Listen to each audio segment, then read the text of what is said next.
স্বামীর অবহেলার কারণে, স্বামীর অযত্নের কারণে, স্বামীর কাছ থেকে দিন দিন অপমান পাওয়ার কারণে একজন নারী অল্প বয়সেই মারাত্মক রোগের সম্মুখীন হয়ে যায়।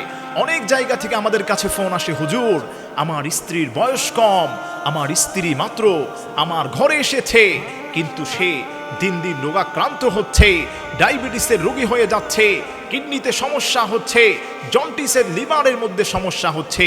এর এক নম্বর কারণ হলো স্বামীর অবহেলার কারণে, অযত্নের কারণে, স্ত্রীকে অবহেলা করার কারণে, অযত্ন করার কারণে আজকে স্ত্রীরা অসুস্থ হয়ে যাচ্ছে।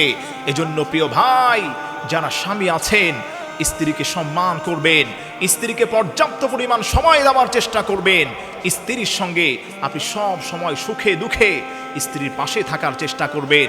আপনি যত বেশি স্ত্রীকে সম্মান করবেন, রেসপেক্ট করবেন, রেসপন্স করবেন, তত বেশি আপনার স্ত্রীর পক্ষ থেকে আপনি ভালোবাসা পাবেন। আর আপনার স্ত্রীকে যত বেশি আপনি অবহেলা করবেন, তত বেশি তাকে আপনি অবজ্ঞা করবেন, তত বেশি আপনার সংসার থেকে রহমত উঠে যাবে, বরকত উঠে যাবে, আল্লাহ পাক আযাব নাজিল করবেন।